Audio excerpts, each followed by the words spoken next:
Hi ಎಲ್ಲರಿಗೂ ನಮಸ್ಕಾರ. ಪ್ರೇಮ ಕಾವ್ಯ ಏನಾಗ್ತಿದೆ ಅಂತ ನೋಡ್ಕೊಂಬರೋಣ ಬನ್ನಿ. ಪ್ರೇಮನ ಅರೆಸ್ಟ್ ಮಾಡಿರ್ತಾರೆ. ಆ ರತ್ತೆಗೆ ವಿಷ ಹಾಕಿದಳೆ ಅಂತ ಹೇಳ್ಬಿಟ್ಟು ಅದೇ ಟೈಮ್ಗೆ ದಾಮಿನಿ ಕೂಡ ಕಾಲ್ ಮಾಡಿ ಅವಳಿಗೆ ಚೆನ್ನಾಗಿ ಅಹಂಕಾರನ ಕರಗಿಸಿ ಅಂತ ಹೇಳ್ತಿರ್ತಾರೆ. ಆದರೆ ಪ್ರೇಮ ಮಾತ್ರ ಇಲ್ಲ, ನಾನು ನಮ್ಮ ಅತ್ತೆಗೆ ವಿಷ ಹಾಕಿಲ್ಲ, ಅವರು ನನಗೆ ದೇವ್ರ ಸಮಾನ, ಹಾಗಾಗಿ ನಾನೆಲ್ಲಾದರೂ ಅತ್ತೆಗೆ ವಿಷ ಹಾಕ್ತೀನ ಅಂತ ಹೇಳಿ ಗೋಗರಿತಾ ಇರ್ತಾಳೆ. ಅದೇ ಟೈಮ್ಗೆ ಕಲ್ಯಾಣಿನೂ ಕೂಡ ಎಚ್ಚರಾಗಿ ರಾಮ್ ಅವ್ರನ್ನ ಸ್ಟೇಷನ್ಗೆ ಕರ್ಕೊಂಬಂದಿರ್ತಾರೆ. ಆಗ ನಿಲ್ಲಿಸಿ ಯಾಕೆ ಹೊಡಿತಾ ಇದ್ದೀರಾ ನನ್ನ ಸೊಸೆ ಪ್ರೇಮನ? ನಿಮ್ಗೆ ಯಾರಿಗ ರೈಟ್ಸ್ ಕೊಟ್ಟಿರೋದು?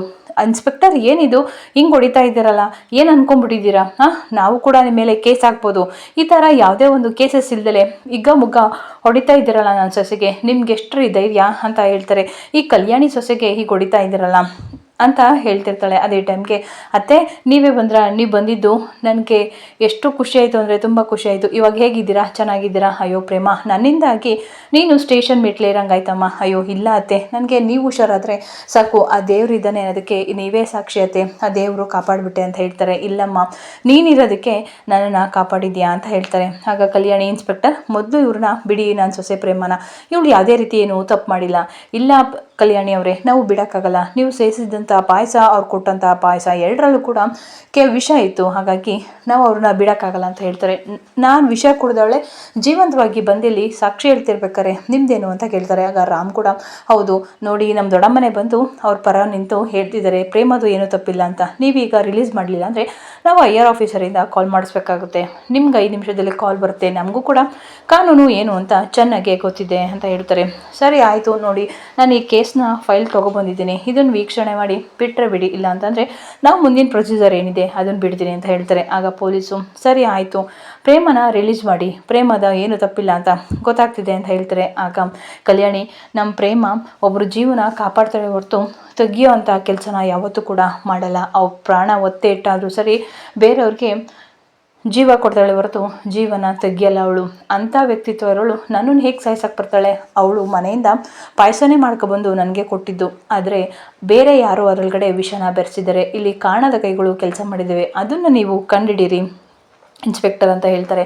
ಆಗ ಪ್ರೇಮ ಆಚೆ ಬಂದು ಅತ್ತೆ ಅಂತ ಹೇಳಿಬಿಟ್ಟು ಜೋರಾಗಿ ದಬ್ಕೋತಾಳೆ. ಪ್ರೇಮ, ನನ್ನಿಂದ ನೀನು ಇಷ್ಟೆಲ್ಲ ಅನುಭವಿಸ್ಬೇಕಾಗಿತ್ತಮ್ಮ. ಅಯ್ಯೋ ಅತ್ತೆ, ಹಾಗೇನೂ ಇಲ್ಲ ಅತ್ತೆ, ನೀವು ನಮ್ಮ ಜೀವ ಅತ್ತೆ, ನೀವು ಇದ್ರೇ ನಮಗೆ ಒಂದು ಬಲ ಇದ್ದಂಗೆ, ನಿಮ್ಮನ್ನು ನಾನು ಸಾಯಕ್ಕೆ ಬಿಟ್ಬಿಡ್ತೀನ ಹೇಳಿ, ನಾನು ನನ್ನ ಅತ್ತೆನ ಆ ಥರ ಅದಕ್ಕೆ ತಳ್ತೀನ ಅಂತ ಹೇಳ್ತಾರೆ. ದಯವಿಟ್ಟು ನನ್ನ ಕ್ಷಮಿಸಿ, ನಮ್ಮ ಮೇಲೆ ತಪ್ಪು ತಿಳ್ಕೊಬೇಡಿ. ಅಯ್ಯೋ ಪ್ರೇಮ, ನನಗೆ ಗೊತ್ತಮ್ಮ ನೀನು ಅಂಥ ಕೆಲಸ ಮಾಡಿಲ್ಲ ಅಂತ, ನಾನು ಬದುಕಬೇಕು ಉಳಿಬೇಕು ಅಂತ ಹೇಳಿ ಅಲ್ಲಿಂದ ನನ್ನ ಕರ್ಕೊಬಂದು ಬೈಕ್ ಮೇಲೆ ಕೂರಿಸ್ಕೊಂಡು ಪೆಟ್ರೋಲ್ ಎಲ್ಲ ಕೂಡ ಖಾಲಿ ಆದ್ರೂ ಕೂಡ ಬಿಡ್ದಳನೆ ದೇವಸ್ಥಾನ ಕರ್ಕೊಂಡೋಗಿ ಅಲ್ಲಿ ತಳ್ಳ ಗಾಡಿ ಮೇಲೆ ತಳ್ಕೊಂಡು ನನ್ನನ್ನು ಕರ್ಕೊಬಂದು ಆಸ್ಪತ್ರೆಗೆ ಕರ್ಕೊಂಡೋಗಿ ನನ್ನ ಜೀವ ಉಳಿಸಿದ್ಯಾ, ನಾನು ಇಷ್ಟು ನಿನಗೆ ಚಿರಋಣಿ ಆಗಬಾರ್ದ್ವಾ ಹೇಳು ಅಂತ ಹೇಳ್ತಾರೆ. ಅಯ್ಯೋ ಅತ್ತೆ, ಇಷ್ಟೆಲ್ಲ ದೊಡ್ಡ ದೊಡ್ಡ ಮಾತು ಆಡಬೇಡಿ ಅಂತ ಹೇಳ್ತಾರೆ. ಆಗ ಸತ್ಯನಾರಾಯಣ ಬಂದು ಅಕ್ಕ ಏನಿದು, ಆಚೆ ಕಡೆ ಪ್ರೇಮ ವಿಷ ಹಾಕಿದ್ದಾಳೆ ಅಂತ ಎಲ್ಲ ಮಾತಾಡ್ತಿದ್ದಾರೆ, ನೀವು ನೋಡಿದರೆ ಇವಳನ್ನ ಒಪ್ಕೊಂಡು ಮುದ್ದಾಡ್ತಿದ್ದೀರಲ್ಲ, ಹೌದು ಅದೆಲ್ಲ ಸುಳ್ಳು ಸತ್ಯನಾರಾಯಣ್, ಪ್ರೇಮ ಎಲ್ಲಾದರೂ ಯಾವತ್ತಾದರೂ ಯಾರಿಗಾದ್ರೂ ವಿಷ ಹಾಕಿದ್ದು ನೋಡಿದ್ದೀರಾ ಅಂತ ಹೇಳ್ತಾರೆ. ಇಲ್ಲ, ನಮ್ಮ ಪ್ರೇಮ ಒಬ್ಬರಿಗೆ ಜೀವ ಕೊಡ್ತಾಳೆ ಹೊರತು ಏನೂ ಹಾಕಲ್ಲ ಅಂತ ಹೇಳ್ತಾರೆ. ಹಾಗಾದ್ಮೇಲೆ ಅವಳು ನನಗೆ ವಿಷ ಹಾಕ್ತಾಳ, ಅದೆಲ್ಲ ಸುಳ್ಳು, ಇಲ್ಲಿ ಯಾರೋ ಬೇರೆ ಕಾರಣದ ಕೈಗಳು ಕೆಲಸ ಮಾಡಿ ನನಗೆ ವಿಷ ಹಾಕಿದ್ದಾರೆ ಅಂತ ಹೇಳ್ತಾರೆ. ಆಗ ಶಾರದನು, ನನ್ನ ಮಗಳ ಮೇಲೆ ಇದ್ದಂತಹ ಕಳಂಕ ಇವತ್ತಿಗೆ ತೊಳಿತಪ್ಪ, ನನ್ನ ಮಗಳು ಎಂಥವಳು ಅಂತ ಎಲ್ರಿಗೂ ಕೂಡ ಇವತ್ತು ಅರ್ಥ ಆಯಿತು ಅಂತ ಹೇಳಿ ಜೋರಾಗಿ ಹೇಳ್ತಿರ್ತಾಳೆ. ಆಗ ಪ್ರೇಮನು ಅತ್ತೆ ನಿಮ್ಮ ಆಶೀರ್ವಾದವತ್ತೆ, ನೀವು ಹಾಕೊಂಡಂತಹ ಗೆರೆಯಲ್ಲೇ ನಾನು ನಡೀತಾ ಇದ್ದೀನಿ ಅಂತ ಹೇಳ್ತಾರೆ. ಆಗ ಸತ್ಯನಾರಾಯಣಿಗೆ ಒಂದು ಮಾತು ಹೇಳೋಣ ಅಂತ ಹೇಳ್ತಾರೆ. ನಾವು ದೊಡ್ಡವರಾದಂತಹ ನಾವು ಈಗ ಒಂದು ಕೆಲಸ ಮಾಡಬೇಕಾಗಿದೆ ಅಂತ ಹೇಳ್ತಾರೆ. ಏನು ಹೇಳು ಕಲ್ಯಾಣಿ ಅಂದಾಗ, ಕಲ್ಯಾಣಿ ಪ್ರೇಮ ತಪ್ಪು ಮಾಡಿದ್ದಾಳೆ, ಪ್ರೀತನ ಪಡೆಯೋದಕ್ಕೆ ಪಶ್ಚಾತ್ತಾಪನೂ ಪಟ್ಟಿದ್ದಾಳೆ, ಶಿಕ್ಷೆನೂ ಅನುಭವಿಸಿದ್ದಾಳೆ, ಹಾಗಾಗಿ ನಾವು ದೊಡ್ಡವರಾಗಿ ಅವಳು ಮಾಡಿರೋ ತಪ್ಪನ್ನೆಲ್ಲ ಕ್ಷಮಿಸಿ ನಾವು ದಯವಿಟ್ಟು ಒಂದೇ ಆಗೋಣ, ನೀವು ಕೂಡ ಒಪ್ಕೊಳ್ಳಿ ಅಂತ ಹೇಳ್ತಾರೆ. ಕಲ್ಯಾಣಿ, ಅಮ್ಮ ನೀವು ಅಷ್ಟು ಹೇಳಿದ ಮೇಲೂ ಕೂಡ ಒಪ್ಕೊಂಡ್ಮೇಲೆ ನಂದೇನೂ ಇಲ್ಲ ಆಯಿತಾ, ನಿಮಗೆ ನೋವಾಗಬಾರ್ದು ಅಷ್ಟೇ ಅಂತ ಹೇಳ್ತಾರೆ. ಅತ್ತೆ ನನಗೆ ಇದೊಂದು ಸಲ ಚಾನ್ಸ್ ಕೊಟ್ಟು ನೋಡಿ, ಇನ್ನು ಯಾವತ್ತೂ ಕೂಡ ನಾನು ಯಾವುದೇ ರೀತಿ ತಪ್ಪು ಮಾಡಲ್ಲ ಅತ್ತೆ, ನಾನು ನಿಮ್ಮ ಸೇವೆ ಮಾಡಿಕೊಂಡೇ ಇರ್ತೀನಿ ಅಂತ ಹೇಳ್ತಾರೆ. ಆಗ ಸತ್ಯನಾರಾಯಣ ಕೂಡ ಪ್ರೇಮನ ಕ್ಷಮಿಸ್ತಾಳೆ. ಅದೇ ಟೈಮ್ಗೆ ಎಲ್ಲರೂ ಕೂಡ ಪ್ರೇಮನ ಕ್ಷಮಿಸಿ ರಾಮ್ನ ಇಬ್ಬರೂ ಕೂಡ ಮನೆಗೆ ಕರ್ಕೊಂಡ್ಬರ್ತಾರೆ ಕಲ್ಯಾಣಿ. ಆದರೂ ಕೂಡ ಕಲ್ಯಾಣಿ ಭಾರದ ಮನಸ್ಸಿನಲ್ಲಿ ಮನೆಗೆ ಬರ್ತಿರ್ಬೇಕಾದ್ರೆ ಆರತಿ ಮಾಡೋಕ್ಕೆ ಅಂತ ಹೋಗ್ತಿರ್ತಾರೆ. ಅದೇ ಟೈಮ್ಗೆ ಕಾವ್ಯ ಮತ್ತು ಮಹಾದೇವ ಇಬ್ಬರು ಕೂಡ ಮನೆಗೆ ಬರ್ತಾರೆ. ಅಮ್ಮ ಅಂತ ಹೇಳಿ ಮಹಾದೇವ, ನಾನು ನಿನ್ನನ್ನೇ ನೆನೆಸ್ಕೊತಿದ್ದಪ್ಪ, ನನಗೆ ಅರ್ಧ ಜೀವ ಬಂದಿತ್ತು, ನೀನು ಬಂದಮೇಲೆ ನನಗೆ ಈಗ ಫುಲ್ ಜೀವ ಬಂದಂಗೆ ಆಯ್ತಪ್ಪ. ನಿಜವಾಗ್ಲೂ ನಿಮ್ಮಿಬ್ಬರು ನೋಡಿ ನನಗೆ ಖುಷಿ ಆಯಿತು. ನಾನು ಒಬ್ಬಳೇ ಕೂಡ ಮನೆ ಒಳಗಡೆ ಹೋಗೋಕ್ಕೆ ನನಗೆ ಇಷ್ಟ ಇಲ್ಲ. ನಾನು ಇಬ್ಬರು ಮುದ್ದು ಸೊಸೆಯರನ್ನ ನಾನು ಆರತಿ ಮಾಡಿ ತುಂಬಿಕೊಳ್ಳುವಂತಹ ಸಮಯ ಬಂದಿದೆ. ಪಂಚಮಿ ಬಾಯ್ಲಿ, ನಮ್ಮಿಬ್ಬರು ಸೊಸೆಯರಿಗೂ ಕೂಡ ನೀನು ಆರತಿ ಮಾಡು. ನನ್ನ ಮಕ್ಕಳು ಎಲ್ಲರೂ ಕೂಡ ಒಟ್ಟಿಗೆ ಖುಷಿಯಾಗಿರೋದನ್ನು ನಾನು ನೋಡಬೇಕು. ನನಗೆ ಅದೇ ಆಸೆ. ಇನ್ಯಾವತ್ತೂ ಕೂಡ ಯಾರೂ ನನ್ನನ್ನು ಬಿಟ್ಟೋಗ್ಬಾರ್ದು. ಆ ರೀತಿ ನನಗೆ ಮಾತು ಕೊಡಿ. ನೀವೇ ನನಗೆ ಪ್ರಪಂಚ. ನಿಮ್ಮನ್ನು ಬಿಟ್ಟರೆ ನನಗಿನ್ನೇನು ಪ್ರಪಂಚ ಇಲ್ಲ. ಮಹಾದೇವ, ಇನ್ನೊಂದು ಸಲ ಆ ಥರ ತಪ್ಪು ಮಾಡಬೇಡ ಅಂತ ಹೇಳ್ತಾರೆ. ಸರಿ ಕಣವ ಅಂತ ಹೇಳ್ತಾರೆ. ಆದರೂ ಕೂಡ ಕಾವ್ಯ ಯಾಕೋ ಹಾಗೆ ಬೇಜಾರು ಮಾಡಿಕೊಂಡು ನಿಂತಿರ್ತಾಳೆ. 3 ಜನನೂ ಕೂಡ ಪಂಚಮಿ ಆರತಿ ಮಾಡ್ಕೊಂಡು ಹೊರಗಡೆ ಕರ್ಕೊತಾಳೆ. ಇನ್ನೊಂದು ಕಡೆ ಅವಳನ್ನ ಬಿಡಬಾರ್ದು ಪ್ರೇಮನ ಅಂತ ಹೇಳಿಬಿಟ್ಟು ಧಾಮಿನಿ ಪೊಲೀಸ್ನವರಿಗೆ ಕಾಲ್ ಮಾಡಿರ್ತಾಳೆ. ನೋಡಿ, ಆ ಪ್ರೇಮನ ಯಾವುದೇ ಕಾರಣಕ್ಕೂ ಕೂಡ ಆಚೆ ಬಿಡಬಾರ್ದು. ಅವಳು ಕೊಬ್ಬು ಅಹಂಕಾರ ಎಲ್ಲ ಕೂಡ ಕರಗಬೇಕು ಅಂತ ಹೇಳ್ತಾರೆ. ಅವಳು ನನ್ನ ಮುಂದೆ ಮಂಡಿಯೂರಿ ಕೆಳಗಡೆ ಬೀಳಬೇಕು, ಆ ರೀತಿ ಮಾಡಿ ಅಂತ ಕೇಳ್ತಾರೆ. ಆದರೆ ಪ್ರೇಮ ಮಾತ್ರ ದಯವಿಟ್ಟು ನಾನು ತಪ್ಪು ಮಾಡಿಲ್ಲ, ಬಿಟ್ಬಿಡಿ, ನಾನು ಮತ್ತೆ ನೋಡಬೇಕು ಅಂತ ಗೋಗರಿತಾ ಇರ್ತಾಳೆ. ಸುಮ್ಮನೆ ಇರಮ್ಮ, ನಮಗೂ ಗೊತ್ತು ಅಂತ ಇನ್ಸ್ಪೆಕ್ಟರ್ ಆಧರಿಸ್ತಾ ಇರ್ತಾರೆ. ಆ ಪ್ರೇಮನ ಕೊಬ್ಬು ಅಹಂಕಾರ ಎಲ್ಲ ಕೂಡ ಅವಳ ಅಸ್ತಿತ್ವನೇ ಕಳ್ಕೋಬೇಕು, ಆ ರೀತಿ ಮಾಡಬೇಕು, ಆ ರೀತಿ ಅವಳಿಗೆ ಲಾಠಿ ಚಾರ್ಜ್ ಮಾಡಬೇಕು ಅಂತ ಹೇಳ್ತಾರೆ. ನೀವೇನು ಎದುರ್ಕೋಬಿಡಿ, ನಾವು ಅವಳನ್ನ ಸರಿ ಮಾಡ್ತೀನಿ ಬಿಡಿ ಅಂತ ಹೇಳ್ತಾರೆ. ಇನ್ನೊಂದು ಕಡೆ ಕಲ್ಯಾಣಿಗೆ ಎಚ್ಚರ ಆಗ್ತಿರುತ್ತೆ. ಅದೇ ಟೈಮ್ಗೆ ಪಂಚಮಿ ಬಂದು ರಾಮ್ ಎಲ್ಲರೂ ಕೂಡ ಬರ್ತಾರೆ.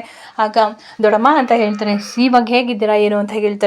ಅವಳೇನು ಕೇಳಲ್ಲ. ಪ್ರೇಮ ಎಲ್ಲಿ ಅಂತ ಕೇಳ್ತಾರೆ. ಏನು ಪ್ರೇಮನ? ಹೌದು ಅಂತ ಕೇಳ್ತಾರೆ. ಆಗ ಪಂಚಮಿ, ಪ್ರೇಮನ ಪೊಲೀಸ್ನವರು ಹೇಳ್ಕೊಂಡೋಗಿದ್ದಾರೆ ಅಂತ ಹೇಳ್ತಾರೆ. ಏನು ಪೊಲೀಸ್ನವ್ರು ಕರ್ಕೊಂಡೋಗಿದ್ದಾರಾ? ಯಾಕೆ ಅಂತ ಕೇಳ್ತಾರೆ. ಇಲ್ಲ, ನಾನು ಪ್ರೇಮ ಜೊತೆ ಮಾತಾಡಬೇಕು, ಪ್ರೇಮ ನೋಡಬೇಕು ಅಂತ ತುಂಬ ಹಠ ಮಾಡ್ತಿರ್ತಾಳೆ. ಅದೇ ಟೈಮ್ಗೆ ಕಿಟ್ಟಿ ಮಹೇಶ್ವರಿನೂ ಕೂಡ ಅಲ್ಲೇ ಬಂದು ನಿಂತಿರ್ತಾರೆ. ಅಕ್ಕ, ಏನಕ್ಕ ಇದು, ನಿನ್ನ ಪ್ಲ್ಯಾನ್ ಉಲ್ಟಾ ಹೊಡೆದಿದೆ, ದೊಡ್ಡಮ್ಮ ಎದ್ದು ಕೂತಿದ್ದಾರೆ ಅತ್ತೆ ಅಂತ ಹೇಳ್ತಿದ್ದಾರೆ. ನನಗೆ ಗೊತ್ತಿಲ್ಲ ಕಣೋ ಹೆಂಗೆದ್ರು ಅಂತ ಫುಲ್ ಭಯ ಪಡ್ತಿರ್ತಾಳೆ. ಆಗ ರಾಮ್, ಬೇಡ ದೊಡ್ಡಮ್ಮ, ನೀವು ಸ್ವಲ್ಪ ರೆಸ್ಟ್ ಮಾಡಿ, ನಿಮ್ಗೆ ಈಗ ತಾನೇ ಪಾಯ್ಸನ್ ತೆಗೆದಿದ್ದಾರೆ ಅಂತ ಹೇಳ್ತಾರೆ. ನನಗೇನೂ ಆಗಿಲ್ಲ, ನಾನು ಚೆನ್ನಾಗಿದ್ದೀನಿ. ನಾನು ಈ ಕೂಡಲೇ ನನ್ನ ಪ್ರೇಮನ ನೋಡಲೇಬೇಕು. ನನ್ನನ್ನು ಆ ಹುಡುಗಿ ಎಷ್ಟು ಕಷ್ಟ ಅವಳು ಪ್ರಾಣ ಒತ್ತೆ ಇಟ್ಟು ಬದುಕಿಸಿದಾಳೆ ಅನ್ನೋದು ನನಗೆ ಮಾತ್ರ ಗೊತ್ತು. ಇಲ್ಲ, ನಾನು ನೋಡಲೇಬೇಕು ಪ್ರೇಮನ ಅಂತ ತುಂಬ ಹಠ ಮಾಡ್ತಿರ್ತಾಳೆ. ಆದರೂ ಕೂಡ ಮಹೇಶ್ವರಿ ಮಧ್ಯಕ್ಕೆ ಬಂದು, ಅಕ್ಕ, ನಮಗೆ ನಿಮ್ಮ ಆರೋಗ್ಯ ಮುಖ್ಯ, ಸ್ವಲ್ಪ ಅರ್ಥ ಮಾಡ್ಕೊಳ್ಳಿ ಆಯಿತಾ, ಆ ಪ್ರೇಮ ಮುಖ್ಯ ಅಲ್ಲ ಅಂತ ಹೇಳ್ತಾರೆ. ನಿನ್ಗೇನು ಗೊತ್ತು ಮಹೇಶ್ವರಿ, ಸುಮ್ಮನೆ ಇರು ಆಯಿತಾ. ನನ್ನ ಪ್ರಾಣನ ಉಳ್ಸೋಕ್ಕೋಸ್ಕರ ಆ ಹುಡುಗಿ ಇಡೀ ರಾತ್ರಿ ಎಷ್ಟು ಕಷ್ಟಪಟ್ಟಿದ್ದಾಳೆ ಅಂತ ನನಗೆ ಮಾತ್ರ ಗೊತ್ತು ಅಂತ ಹೇಳ್ತಾರೆ. ಆಗ ಶ್ರೀಧರ್ ಕೂಡ, ಬೇಡ ಅದಕ್ಕೆ ಅವಳ ಪಾಡಿ ಅವಳು ಬಿಟ್ಬಿಡಿ ಅಂತ ಹೇಳ್ತಾರೆ. ನಿಮ್ಮ ಮೈದ ಹೇಳ್ತಿದ್ರು ಕೂಡ ಹಠ ಮಾಡ್ತಿದ್ದೀರಾ ಅಂತ ಹೇಳ್ತಾರೆ. ಮಹೇಶ್ವರಿ, ನೀನೇನಕ್ಕೆ ಇಷ್ಟೊಂದು ಹಠ ಮಾಡ್ತಿದ್ಯಾ? ತೆಗಿ ಕೈ ಕೆಳಗಡೆ. ನಾನು ಬೇಡ ಅಂತ ಹೇಳಿದ್ರು ನಾನು ಯಾರ ಮಾತು ಕೂಡ ಕೇಳೋ ಸ್ಥಿತಿಯಲ್ಲಿ ನಾನಿಲ್ಲ. ನಾನು ನನ್ನ ಸೊಸೆ, ನನ್ನ ಪ್ರೇಮನ ನೋಡಲೇಬೇಕು. ನನ್ನ ಪ್ರಾಣ, ಅವಳ ಪ್ರಾಣ ಒತ್ತೆ ಇಟ್ಟು ನನ್ನ ಪ್ರಾಣನ ಬದುಕಿಸಿದಾಳೆ. ಅಂಥವಳು ಕಷ್ಟದಲ್ಲಿರ್ಬೇಕಾರೆ ನಾನಿಲ್ಲಿ ಹೇಗೆ ಮನೆ ಕಳಕ್ಕಾಗುತ್ತೆ? ನಿಮ್ಗೆಲ್ರಿಗೂ ಇರೋ ಸತ್ಯ ನಿಮ್ಗೆ ಯಾರಿಗೂ ಗೊತ್ತಿಲ್ಲ, ನನಗೆ ಅವಳಿಗೆ ಮಾತ್ರ ಗೊತ್ತು. ಹಾಗಾಗಿ ನಾನು ಅವಳನ್ನ ಜೈಲಿಂದ ಕರ್ಕೊಂಬರಲೇಬೇಕು ಅಂತ ಹೇಳ್ತಾಳೆ. ಆಗ ರಾಮ್, ನೀನು ಹೋಗು, ಗಾಡಿ ರೆಡಿ ಮಾಡೋಗು ಅಂತ ಹೇಳ್ತಾರೆ. ಆಗ ಗಾಡಿನ ಎಲ್ಲ ಕೂಡ ರೆಡಿ ಮಾಡ್ಕೊಂಡು ಬರ್ತಾಳೆ. ಆದರೆ ಕಲ್ಯಾಣಿ ಮಾತ್ರ ಬಿಡೋದೇ ಇಲ್ಲ, ನಾನು ಪ್ರೇಮ ನೋಡಲೇಬೇಕು, ಪ್ರೇಮನ ಆಚೆ ಕರ್ಕೊಬರ್ಬೇಕು ಅಂತ.